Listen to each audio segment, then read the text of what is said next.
How much you charge for that? Well, they send you the sneakers and I charge them 400. Okay, you know what I'm saying? I stay busy with everything. Okay, so we got to work together to make it great. So I got to listen. It is go time. I hope it's go time for you. Membership or something for you to get in there? Yeah, you have to.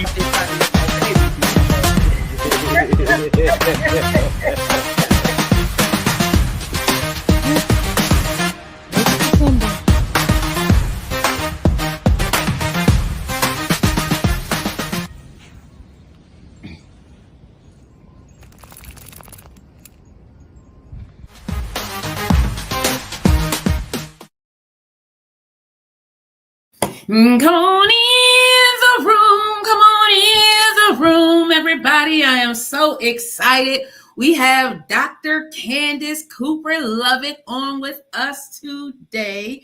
If you don't know, she is a fellow Buffalonian, and she is here to talk to us and answer some of your questions. Dr. Candace has been on this show before. I actually had a show where we talked about sexual health, because I think it is very, very important. And many of our cultures, namely in the Black culture, it's not something that we openly discuss. A lot of times the things that we learn from outside of the home, which is not necessarily always ideal, but it happens. So again, everybody, we have Dr. Candace here. So come talk to us. I'm going to share this out. And also, as you guys are coming in, let me know where you are with your mental health from 1 to 10, because I do care. Let me go live over here on TikTok as well. Give everybody a chance to come in. So let me do this and do that, everybody. And look, Dr. Candace was in here when I came in, y'all. It made me feel so good. She was not only on time, y'all, she was on time. I logged in and she was already in the room. I'm like, yes, like that. Nothing makes a person feel better than when you're having an interview and the person is there on time, because it makes things a lot easier. So I'm going to go ahead and bring Dr. Candace up to the stage. Welcome, Queen. Did I send you the link? Did I just send you? Yes. Okay. Look, I be having so much going on. So how are you today? Welcome, and go ahead and introduce yourself to the listeners of the Vet Green Show. Yeah, sure. Yeah. So as you mentioned, I'm Dr. Candace. Did you need a few minutes? I should have. No, it's completely fine. Listen, I do good on the whim. Oh. Yes. But yes, I'm Dr. Candace, and I am a licensed marriage and family therapist, sex therapist, group supervisor, a lot of things. And then on the spiritual side, I'm a Tantra practitioner, hard work practitioner, you see, Reiki master, all those things. So yeah, I do a lot. But I have a practice in South Metro Atlanta area, New Creation Psychotherapy Services, as well as my Tantra practice, my energetic practice, the Tantric MFT. So I have a couple of businesses, and my other practice, which is the speaking and consultation and all that stuff. So I have some questions myself. Sure. How has it been being a therapist in this field, being an African American woman, a Black woman? Have you seen more people of color seeking assistance, seeking therapy? Because before we weren't really checking for therapy. We thought that, you pray about it, all of that. But we all know, if you do not know, Ali and everybody else, you sometimes you need extra help. So how has that been for you? Yeah, so for me, because I'm really big on representation, I'm very intentional about who I say my practice works with. And it's not to turn anybody away who isn't of that, right? I always say that we share that we are here to promote and elevate emotional, mental, and spiritual well-being for those across the Black diaspora. So anybody Black, whether you're from the United States, whether you're from Africa, whether you're from the Caribbean, whether Black people. And so with that said, they see a thing that when they see something, they know this is for them, right? And so with that, I find that I'm having a lot of experiences. Majority of my clientele are Black, right? And so I have some that are, you know, of different nationalities, even some white, right? But the majority, I'll say 80% of the practice is Black. And so a lot of people that we get are first timers, you know, and so they had never done therapy before. We've had some who've had some experiences, but they weren't the best. So I always tell people who especially had those experiences, you know, being grateful for their courage and the chance of, or even if it's a first time, right, to take an opportunity to allow themselves to heal. And so I find that it's actually been really great, right? Especially though there's still some stigma, I think that is trying to get a little bit better, especially in the Black community, as it relates to mental health and emotional wellness.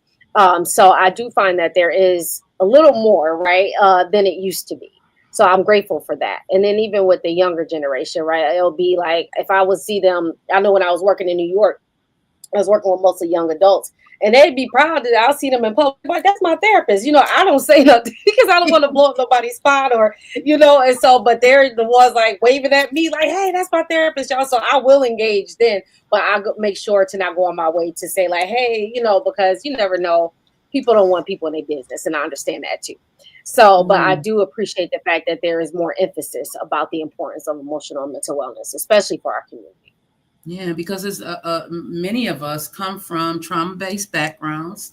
I mean, if I'm being honest, you growing up in places like I did in the projects or in the inner city, you have some trauma there, and many of us don't even realize. Like I didn't realize, Dr. Cooper, how much of that I was carrying with me. I just didn't. I didn't realize that it was even a thing until it started creeping into my relationships and just my everyday life. And that's why I want to encourage anyone out there.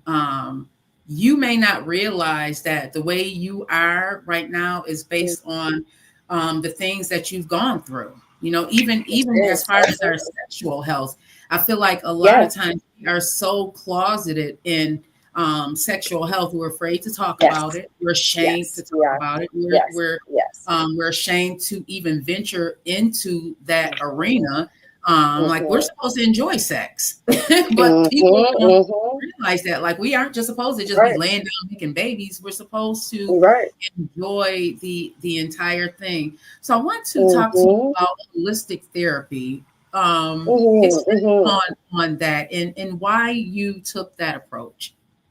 Yeah, sure. So, you know, I've realized that I've always been kind of holistic. Like I incorporate mind, body, and spirit, but I didn't recognize how lack of an integration I had with spirit. And so the thing about holistic is that, you know, we not only tackle the emotion and the mental, right? We also tackle the spiritual, because my belief is that, and based on, you know, I'm a researcher by nature, hence me having, you know, a document where I had to present or produce a 300-page document.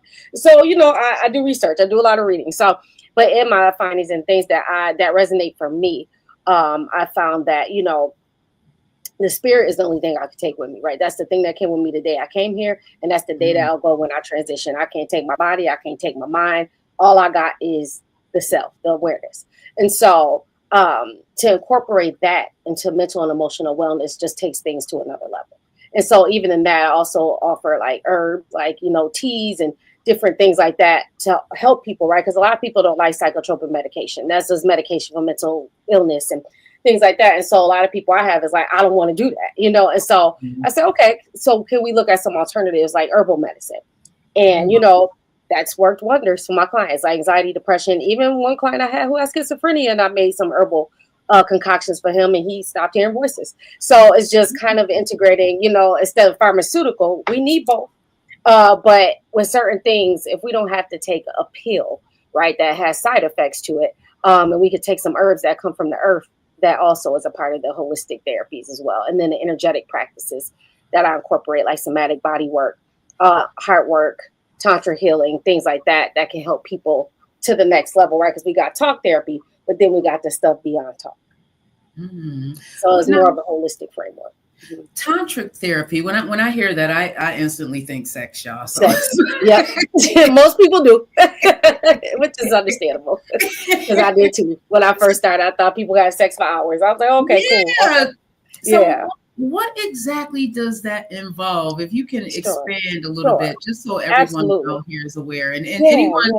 that's over here on TikTok, if you'd like to join the conversation with us over here, we are live on Green Links World Entertainment. You can get the link in my bio. There's a link in my bio on TikTok.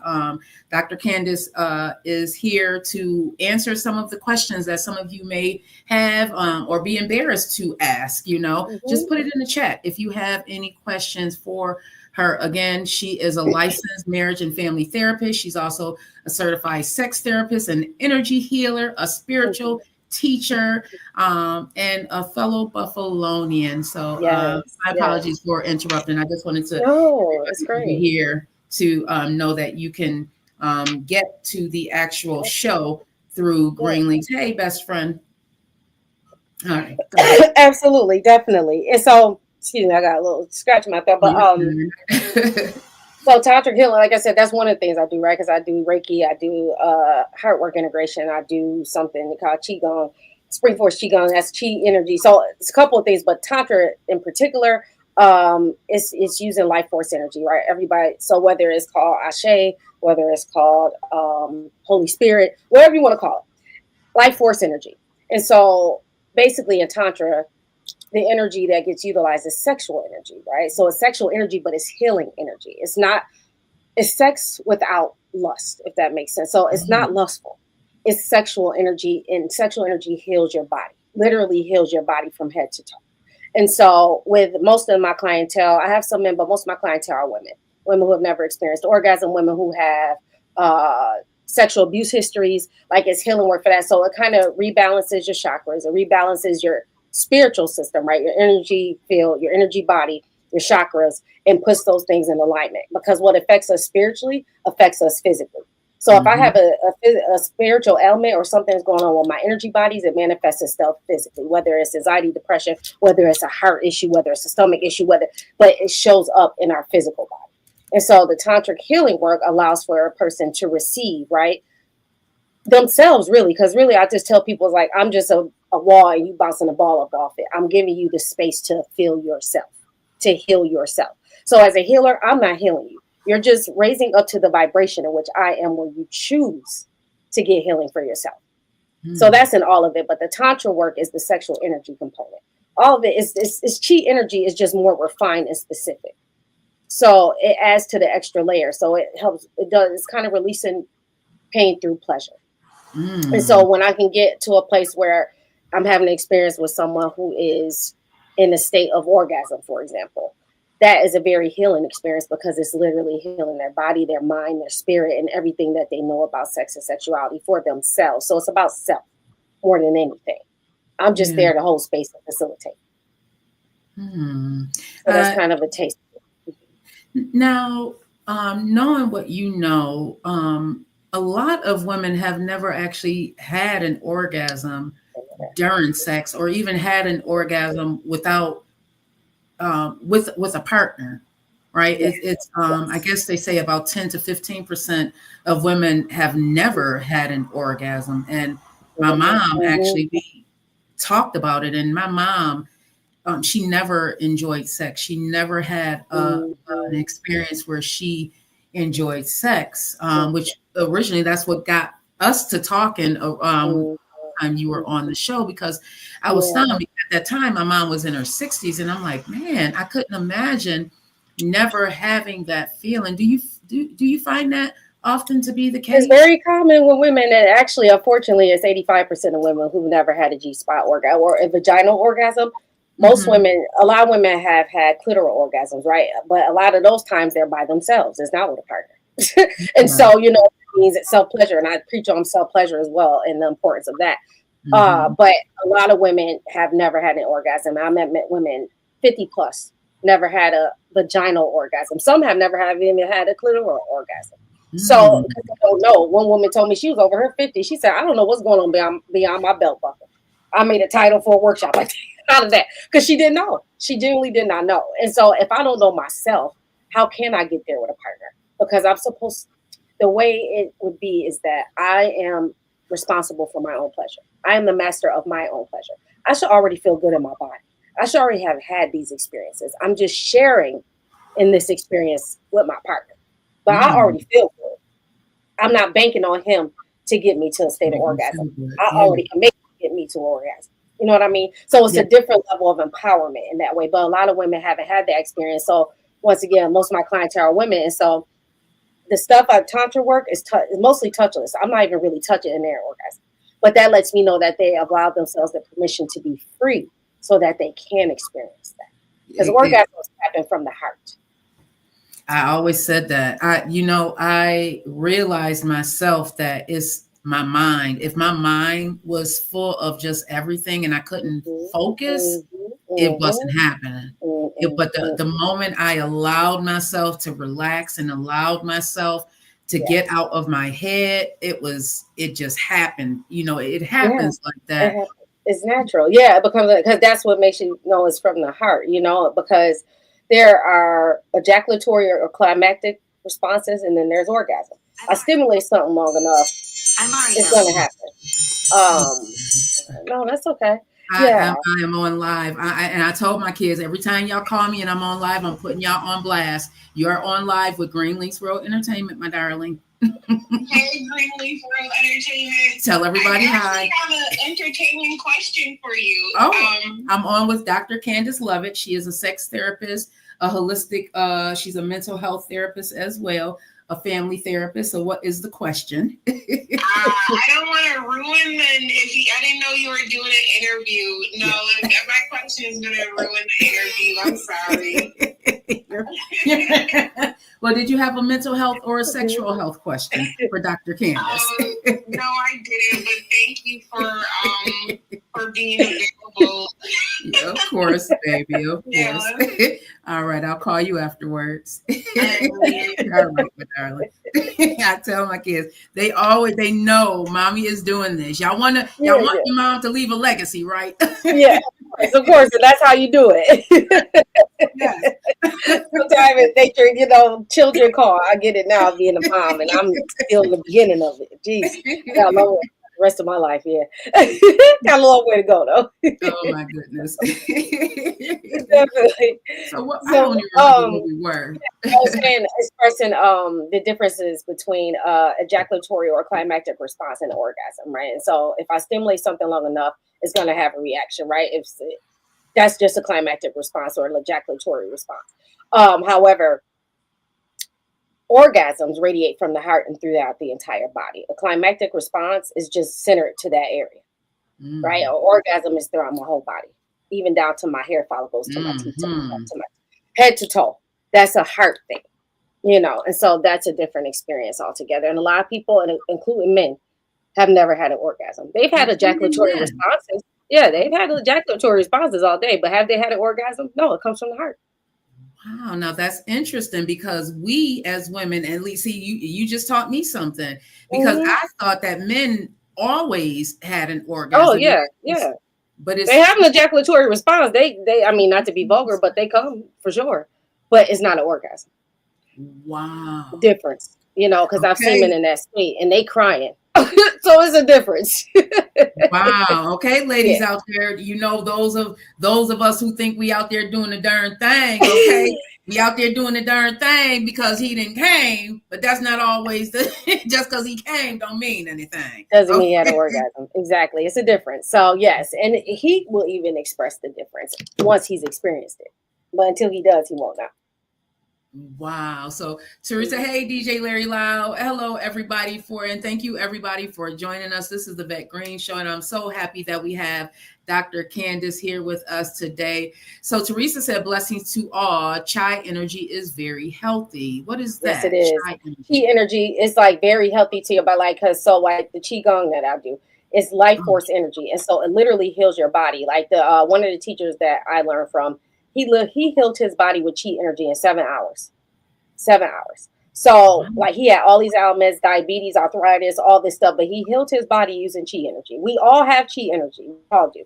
All of us. So even if you just hold in, right in front of, just a little bit up front of your stomach area, right beneath the breast, you'll feel something, right? Sometimes I'm more energetically sensitive. now than I was. But originally, we all have chi energy. It's life force energy that comes from source, God.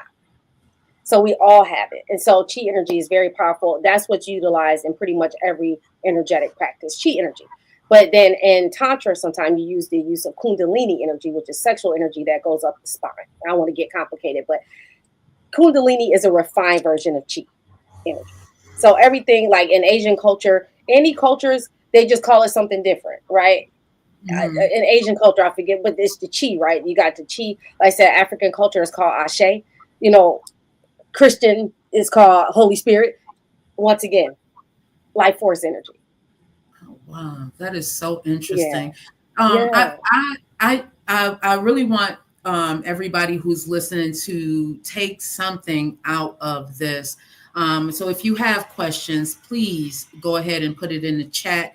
Hey, love. Big Mike said, good evening, everybody. Good evening. So how is spirituality and energy healing different from traditional therapy?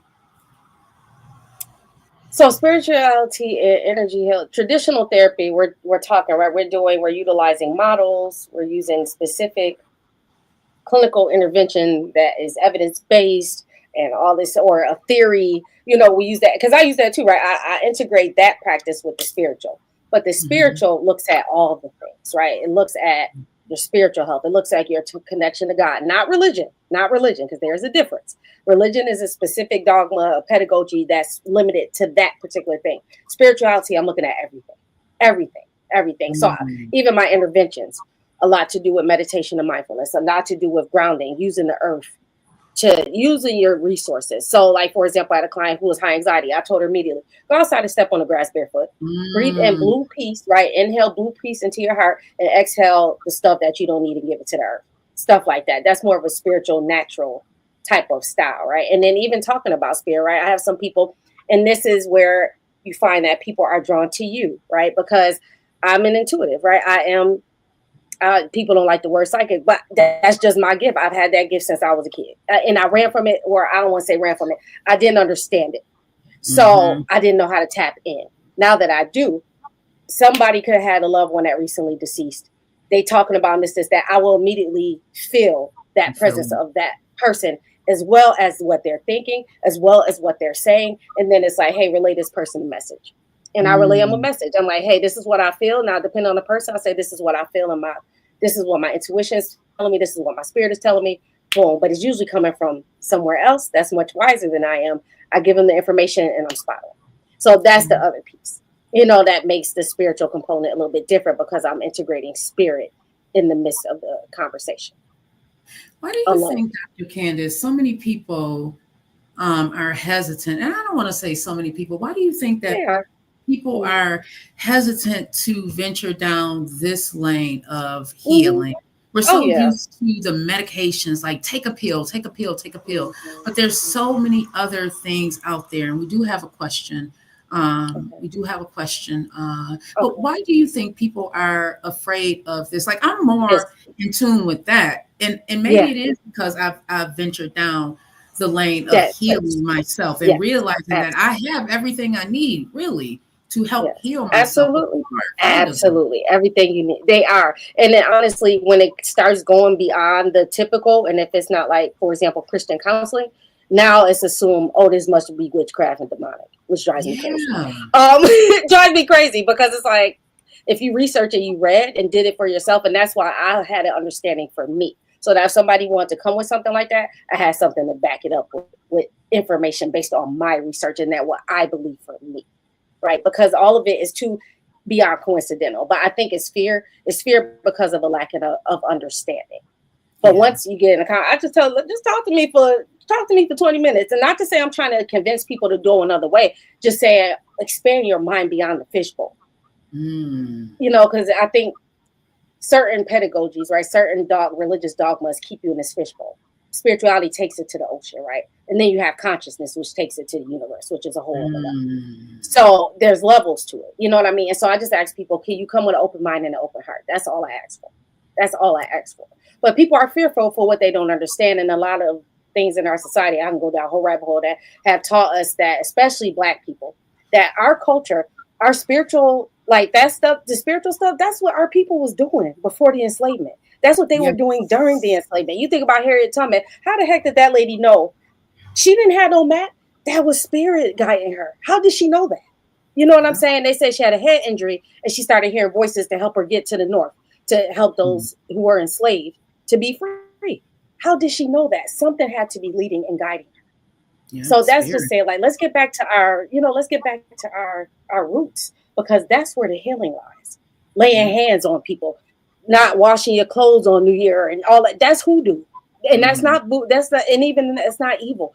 This is stuff that got translated. My grandma prayed over her dryer that wasn't working. And all of a sudden it started working. That was a praying woman. But once again, something outside of what we see or the paradigm in which we had to learn something. So it's fear and misunderstanding.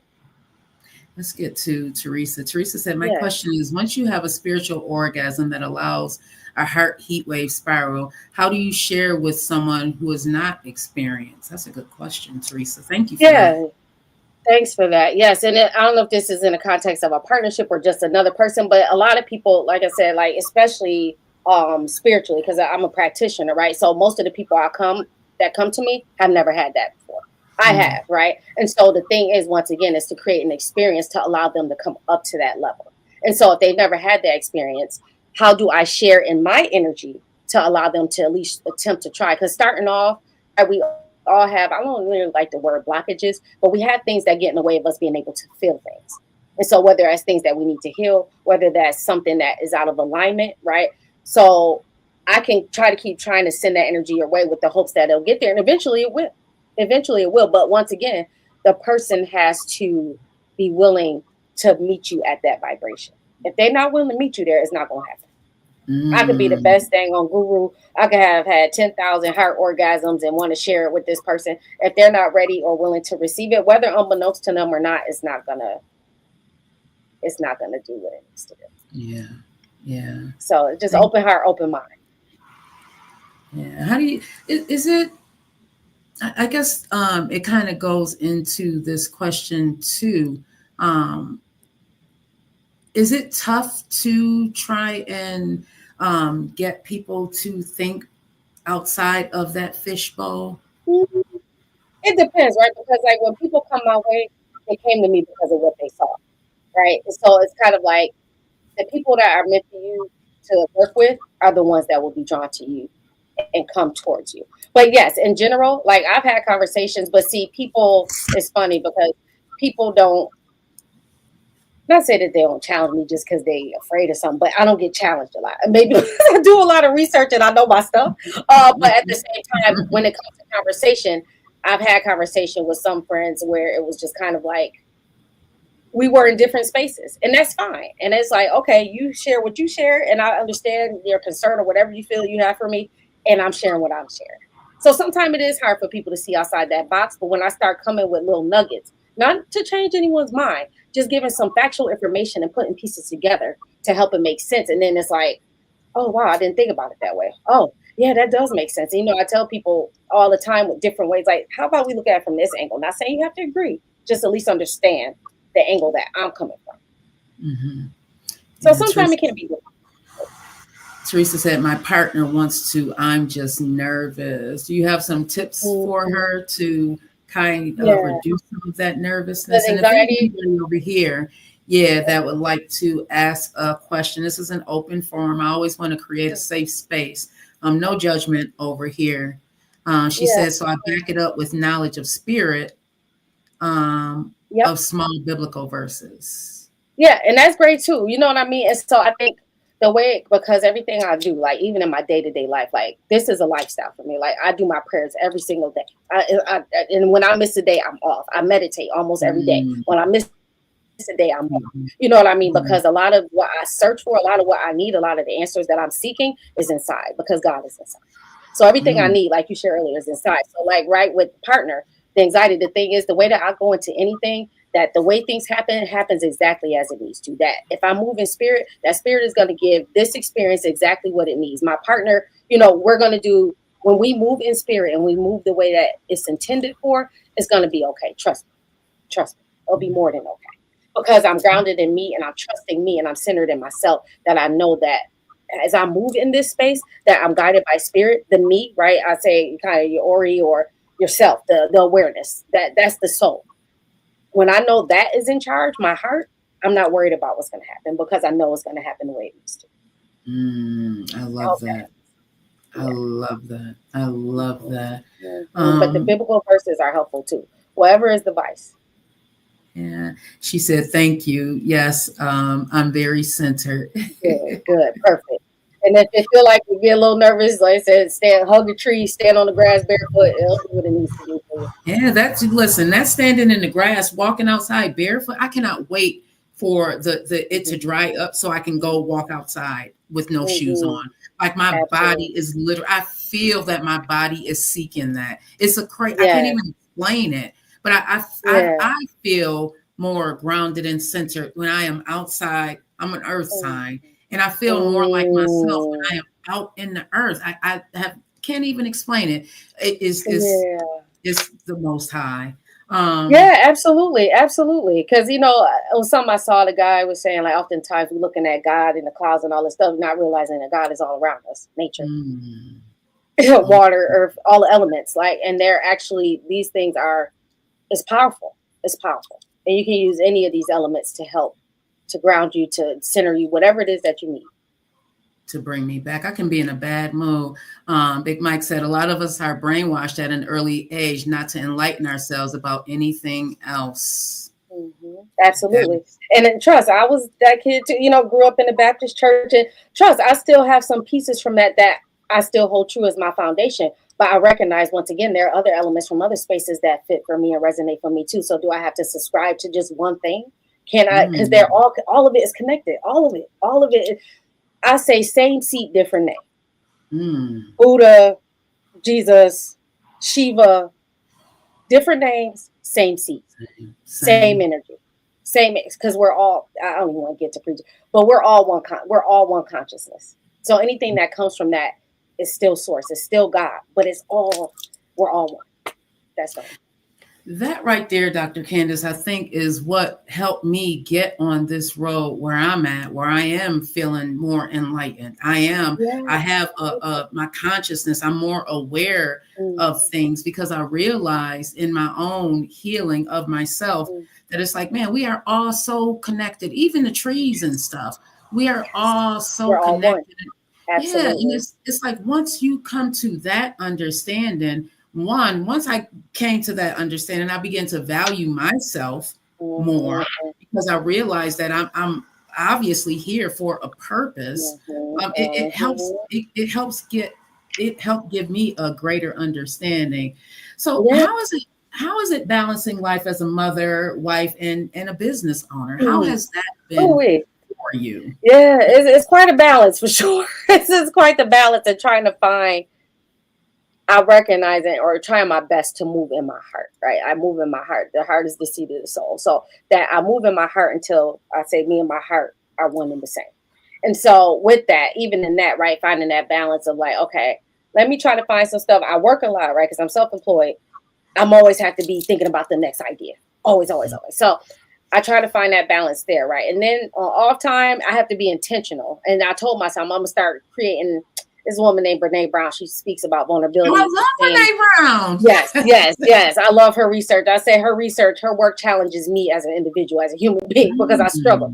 But, she says she blocks out white time or something. I forget what she says, but this is a block of time just for her to do whatever. And so for me, it's like, I'm a video game head, so I like video games. And so that's my self-care, right? I'll play this little restaurant game, or like even with my son, like on some weekends when I'm not working, I like to do fun stuff with him, right? Go out to a place or do something and co-parenting and trying to get all that together. We try to find a groove that works for us all collectively is somewhat of a challenge, but it's a matter of trying to be a team to ensure that we do the best we can by our son, by ourselves, and by each other, the best way we can. So it's just kind of like, and then at the same time, managing a business and managing 7 people working under you for one business. This is not even the others. So it's just trying to find a balance. I have about 7 calendars. I live by my calendar. And so everything is spread out. I keep a break for myself, but during my breaks, I'm working. So it's just, I do my best with what I got. And so, trying to find a balance, because work-life balance is important. Yeah. Were you afraid to venture out on your own and become like the CEO, not of just your life, but of a business, which is actually a major part of your life? Oh, Was it for scary? sure. Oh, very scary, right? And I had to look up the difference between courageousness and bravery, right? And so bravery is something that happens in a spur of the moment, right? You see a kid under a car trapped. Bravery is like an instant reaction. Let me hurry up and boom. It's not much thought involved. Courageousness comes from the heart. Courageousness is knowing that this is scary, but I'm going to do it anyway. And that's exactly what my experience was. I took the leap in 2016, going into 2017, and I was terrified. I did a whole 30-day countdown situation because Steve Harvey had something like 30 days to whatever it was. It didn't have to be like business, but it was like 30 days to taking the leap. And so I just listened to a whole bunch of motivational speaking, a whole bunch of things about that, and even business women who worked in corporate who said it was the best decision they'd like to become full-time self-employed. And so though it wasn't as much, they was making 6+ figures, but they didn't feel fulfilled and happy. And that is the part, right? And so for me, I was terrified. I said, ain't no steady check. I don't know how I'm going to do this, but I had faith in myself and faith in God that I knew I was going to be okay. And that was unwavering. But considering what I've been through in my life, like you said, growing up, poor kid, and I was just sharing with my friend earlier, my healing partner, about how during my dissertation, my research was focused on African-American witnesses to domestic violence and its impact on their self-identity and development, low income, right? So it's kind of like, I'm low income, I'm Black, I'm witnessing community violence, domestic violence, all these things, right? And so it's thinking about, that's my population, that was my study. And then my professor, all of them said that college wasn't an option for them. They didn't feel like it was. All they saw was the streets. It wasn't an option. And so one of my professors asked me, for all your participants who are like you, they said that it wasn't an option. So how did you get here? All I could do was cry. Because I was like, that was God. That was God. And so if I could do that, then this business thing should not say be a piece of cake, but I should be able to handle it. So that's the caveat to that. Well, I needed that. That was my question, because as I am, this is my first time venturing out like full time on my own, building up this business, and it is scary. That's amazing. It's scary as hell, but it's needed. It's scary as hell, though. Trust, and it's just keeping the focus of your why, right? And so I went to a money conference. She focuses on women entrepreneurs. I think she's expanded her brand, but at the time, she was all about taking the leap and learning from other business women, and even learning the business of business. Because she built a multi-million-dollar empire in 5 years, but she would hit rock bottom. She was like, I was almost homeless. My hair was falling out my head. Like, she just had to reestablish herself, but she was scared to death. But as a result, she's successful now. But she started off with just 1 or 2 people coming to her conference. Now she got a full, but it took blood, sweat, and tears, but she did it. So it just seeing those stories, just as inspiring. It shows that it's possible, that it can be done. Yeah, well, I appreciate that. What do you think the future of mental health and personal growth is, as far as the Black and Brown community? Do you think it is going to get better? Do you see more people? And I think I may have asked you this early on. Do you see more people getting into counseling? Where do you see the future? I think I can see it getting better, right? In the profession as a whole, I think us therapists have to ensure that we're continuing to be better, right? Because I say good therapists have good therapists. I have mine, and I swear by her, she is one of the best.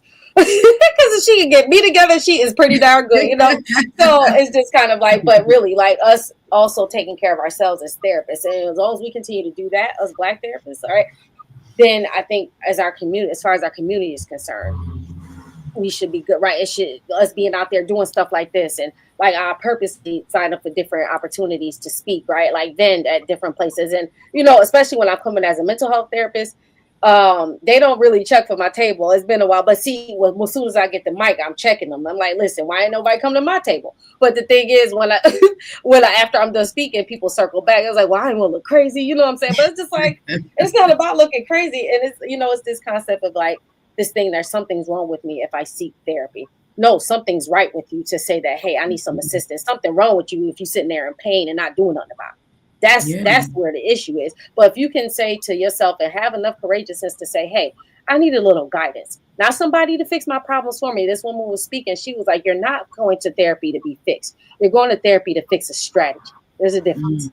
There's a difference. So how is the strategy of my life? How do I need to shift that? And so I see that being more in the trajectory. Even sex therapy, right? I had a consultation earlier.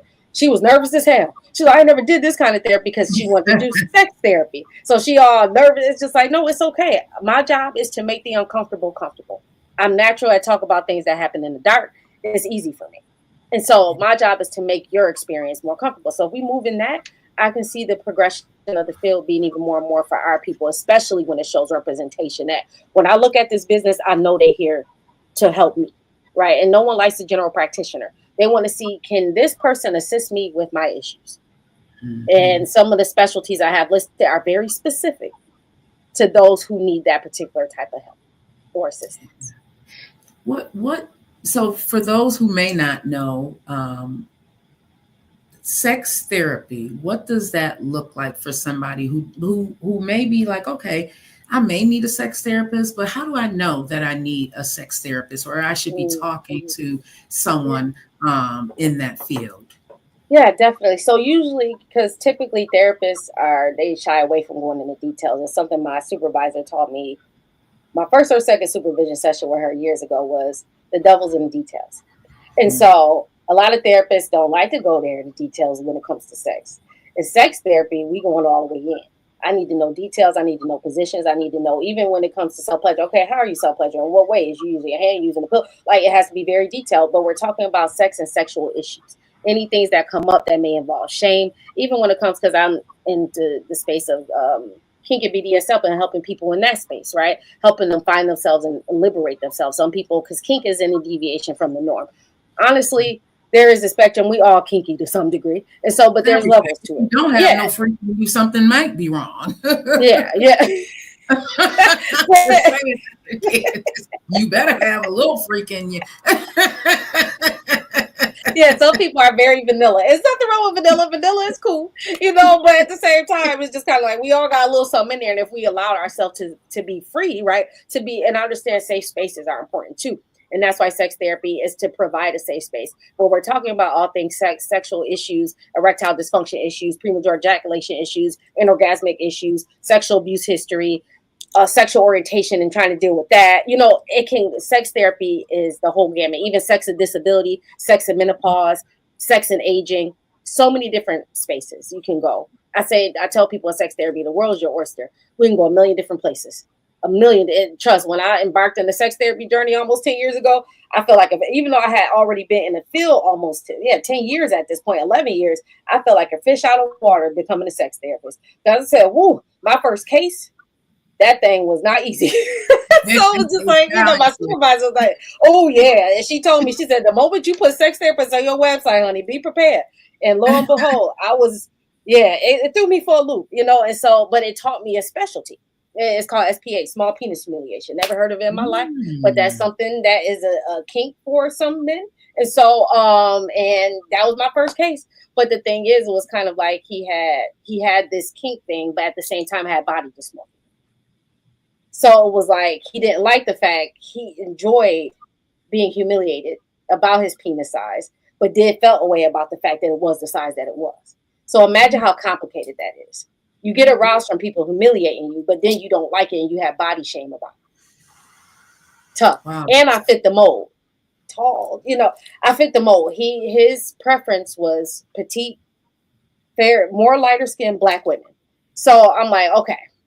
So did you seek me out because I look like the women you like to have humiliating you? And he said yes. But because he wanted to have a healing relationship with someone that looked like me. Wow. But my supervisor immediately was like, he's sexualizing you, right? And I already knew he was because I fit the mold. But the goal was to get him to experience it differently. And once it felt like we were doing actual therapy, when we were doing therapy, I was, but for him, it was like, oh, I'm struggling because I have this attraction there while at the same time trying to get the healing. And he told me, he said, this is the first time I didn't feel nothing. It was just straight therapy. That told me we was making some good progress. Wow. That is amazing, Dr. Candace. I want to ask you, what are your thoughts? This is a little on topic, but off topic. Yeah. So with all of these allegations in the news about Diddy, one of the allegations is that he often had, he sought out a specific type of man, and it was because allegedly his own penile size. So he sought out men with larger penis size. Is that normal for, and why would something like that happen? Is it because they're lacking? Is that? It could be a couple of things. So you said when he sought them out sexually. Yeah. So for one, the allegations is that he struggled with his sexuality. Preferred men. Yes. And he also preferred men with larger penises, but he wanted these men he wanted to watch these men kind of, I guess, have power over the women. And I get what you're saying. His kink was watching. Yes, now, yes. Healthy like or unhealthy thing? I mean, well, it depends on context is everything, right? Because voyeurism is right. I believe in voyeurism with consent. Was it okay for both parties to watch you watching them? Or was it that you sneaking and watch it and they don't know you watch it? To me, that's a violation. But voyeurism in general is not necessarily a pathology to me. You know what I mean? People when you go to those different parties and stuff like that, some people just like to go to watch. That's just they think, right? But it's consensual. The people consent to that. That's the difference. So with him, perhaps it's like living vicariously through them, right? Or just getting off on the fact of witnessing a man with a big penis dominating a woman, right? If it's within her consent. Now, if this is rape, now the word rape is not politically correct anymore, sexual assault, then now we have a serious issue here on many levels. But sometimes it is projection, right? Of a thing, like say that I'm fantasizing about this thing. I don't necessarily want to partake in it, but I want to witness it and experience it from the observer view. But once again, is it healthy? Is it consensual? Is everyone in that space in agreement? That's the key. If they're not in agreement, now we have a serious problem. Now this is a violation. Now this is an assault. Not only him, even though he's watching, it's still an assault. Because if the person, you know what I mean? I'm in essence, I am participating. So the big penis thing could be like a compensation piece, like, hey, I don't have that, so therefore, and I know some men who do say, but I think they like to see how that experience is for a man with a large penis versus his, who may not be so much. And so men very centered around, I used to say their penis or their lingam, right? They're very centered around that because to them, it kind of, and I'm not a man, so I'm just speaking to it from a therapeutic lens, that it almost partially defines their manhood. Well, majority defines their manhood. It seems like that. Like it's more, it's been my experience that it's more a man thing, like the penis size. That's more of a man, like it seems to define some men. And there's some people I've known because and this is I've heard stories. The penis size was very, very small, and because of that, this person was very abusive, and they believe that it was because he was lacking in that area. But compensation to feel more powerful, because I don't feel powerful here, right? If that's how I'm thinking about it, then that means I'm not powerful. Therefore, I have to I'm compensating for what I feel like I don't have over here, right? And so it just depends, right? Because in anything about society, right, is like in some spaces, like how women be like, if he ain't at least this size, I don't want. So then you got that too, you know what I'm saying? So it's like that coupled with his own stuff and her saying like, if his penis is below this amount, I ain't even, I'm not even wasting my time. So now I got that in my head, and so, but I recognize how relative it is. And like that client I had, he needed to know for a fact if his penis, I said, sir, in order to really have a thorough assessment of your penis size in conjunction with all the men, we have to line up every man on the planet. How are we going to do that? So I'm going to need you to be accepting with yourself and where you are. Yeah. I mean, they got penile implants now, I guess. You can do that if it's that serious. But the thing is, it's about self-acceptance at the end of the day. And so if you like watching a big penis man have sex with this woman and it's consensual and you just happen to enjoy it and you feel good about you, then fine. It's not an issue until it's an issue for the person. If it's causing, you to not function in your life, then we have a problem.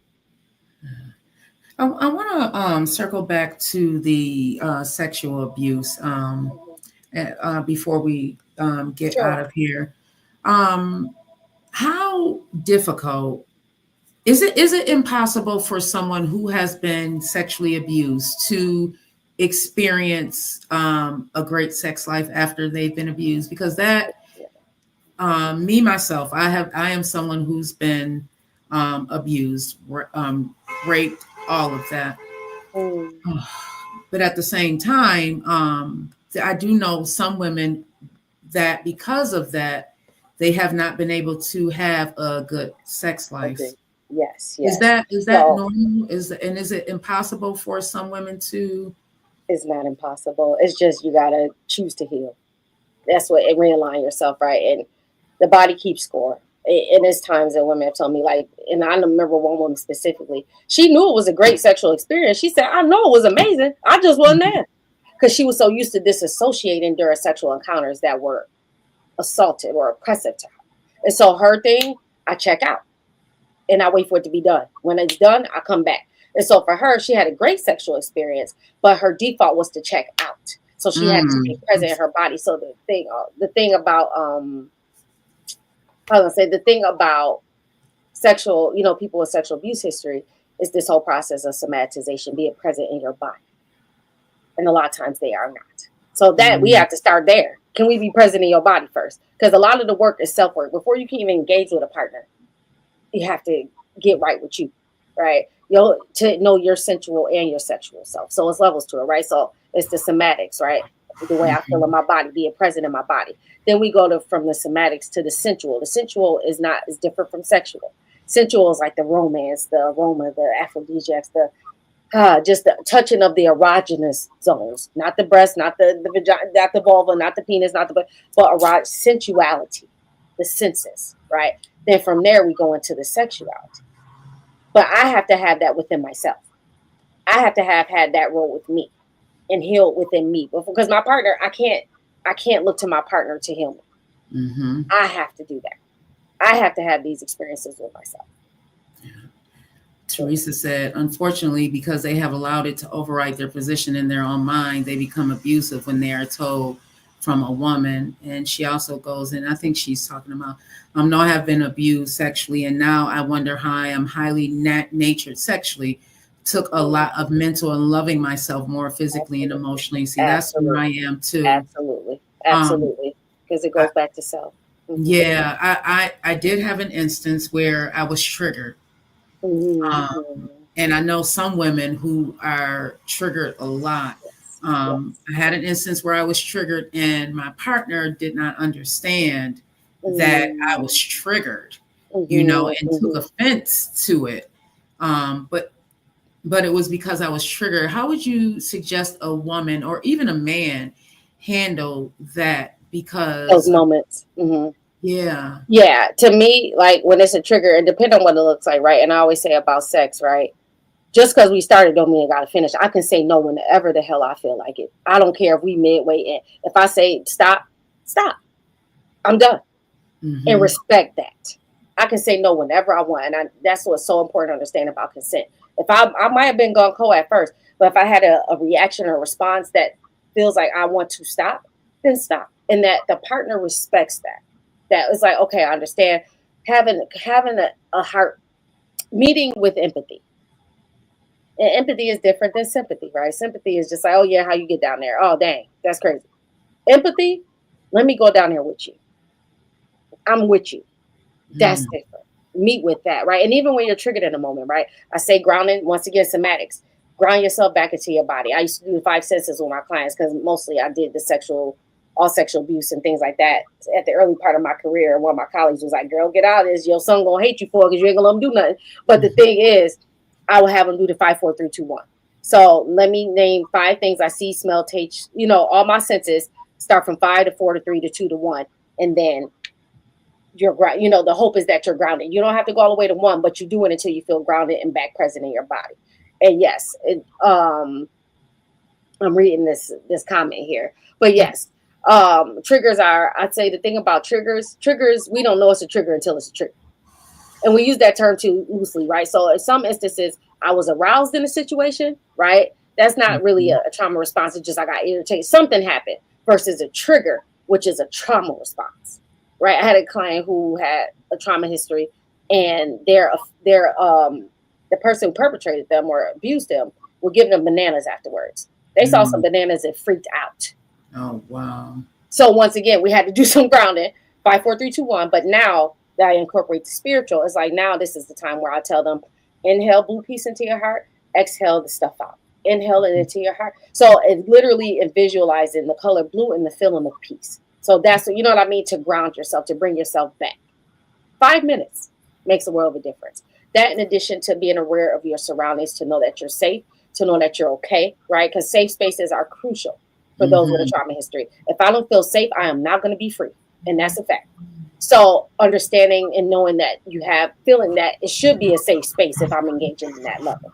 So that person needs to be understanding and meet with compassion and empathy, and give yourself compassion and empathy and grace as well. Yeah. Teresa said, I cried on my trigger and partner thought it was excitement until I said stop. And you probably had to yell that. Yeah, real life. Yeah, definitely. And that's what's like having to say, hey, like, just because we're together doesn't mean, I always say no one owns my body. It's my body. I share my body with another. I share my body with my partner. It is not his to own. So if I don't want to have sex, I don't want to have sex. If I do, I do. But I do it when I want to. Because a lot of times women remain silent, right? It's just kind of like, you don't want this thing to happen, but I'm just outside looking in and look consensual, but it's not. Because if I go against it, is he going to hurt me? Yeah. Oh my God. Why do you feel? Oh, yeah. That's how it be. Okay. Yeah. But that's something I know that was a long-winded response, but I love it, and I apologize for the interruptions. No, it is fine. As we are closing out, let everybody know where they can find you. Let everybody know let everybody know how to contact you. Do you have openings? Are you accepting new patients? Yeah, definitely. On the therapy side and the energetic side, I have some people, on both sides, on the spiritual side. So yes, definitely I could put it in here. Like, I'll put my new creation psychotherapy.com. And then all of those things, that website funnels to the other websites, because I don't want to give you 10,000 websites. So New Creation Psychotherapy, and the same with Instagram, New Creation PSY, and then my personal one is the Tantric MFT. So for Instagram. So yes. Okay. And before we go, I do want to bring everyone's attention to something that Leah Forney brought to my attention. Leah is another. I know. Like, yes. I was on her podcast a few times. Yes. So right now, Maryland's legislative session, which ends April 7th, they have lawmakers considering cutting $2.28 million from the rape kit testing fund, leaving thousands of untested kits sitting in evidence rooms. Now, if you all are not aware, rape kits are still out there that need to be tested from years ago, still out there that need to be tested. Maryland, no, this is not. So right now, if you look on my page, everybody, you'll see that I shared the post that Leah put up, and I'm just going to go and share. Let me share my screen because this is important, everybody. A lot of times it's hard enough for people to come forward who have been abused, and then for this to possibly be on the cutting block, it's crazy. So I'm going to read a little bit of what she said. So this is the post that Leah had put up. She says, survivors shouldn't have to wait for justice. For too long, survivors have been forced to wait, waiting to be believed, waiting for justice, waiting for the system that was never built to protect them. And now Maryland's legislative session, which ends on April 7th, everybody, has lawmakers considering cutting $2.28 million from the rape kit testing fund, leaving thousands of untested kits sitting in the evidence rooms, which means thousands of survivors will be left in limbo waiting once again. This is personal. This is personal for a lot of reasons. I'm definitely going to share this because my rapist lives in Maryland. So join the wait list. Be the first to know when the early bird tick. Oh, this is something else that she's saying. Go to my Facebook page, everybody. Contact Maryland. Tell them that this cannot happen. Share this post. There's links on my Facebook page. You can go to Leah's page. This is her Facebook page for more information. Leah Forney is her name. This is something that is near and dear to Leah's heart as a survivor herself. Y'all, we got to start standing for something. And a lot of times these things are on the chopping block because they know that a lot of these lawmakers probably are the ones that have been doing these things. You know, they make these laws to protect themselves. It's not to protect us. It's to protect themselves. So Absolutely. Once again, Dr. Candace, is there anything that you would like to leave the listeners of the Vet Green Show with? Just saying, I would say live in the heart. That's simple. And that anything, that we're much greater than anything that seems to come our way. That the peace, the joy, the happiness that we search for is all within. We just got to spend time with ourselves and be still enough to be able to experience them. Ooh, amen to that. Be still enough. I'm going to, once this show ends and uploads, I'm going to take Dr. Candace's information and put it in the show notes, everybody. I want to thank you and everybody else for joining me today for another episode of the Vet Green Show. Dr. Candace, you are always welcome back here. Thank you so much for your knowledge. Thank you so much for being empathetic and just willing to share yourself and your knowledge with this world. And if you are seeking, listen, Dr. Candace said her books are open. She has room for new patients. So if you are in that area, is it just in Georgia? Do you have to be in Georgia to? Yeah, you have to be in Georgia for the therapy, right? For coaching and all other stuff, I do know. But particularly the therapy, if you're doing, therapy, you have to be in Georgia. And now they're trying to do a pack where you can do it in different states, but they're still rolling that out. But telehealth particularly. Need to. It seems like during COVID, it was big, but then it's not anymore. They starting to be like, no, y'all can go back and do it in person now. But telehealth, there are a lot of areas that don't have access to therapy. And so that's why the telehealth thing was so convenient, because they were able to still get something, even though it's not in person, they could get something. Yeah, especially there aren't that many women who look like you for us, and a lot of times we would rather have someone that kind of resembles us and can kind of have those shared experiences, overstands what it is that we're dealing with, because those shared experiences matter. So again, everybody, thank you again, Dr. Candace. I will be back tomorrow at 10 a.m.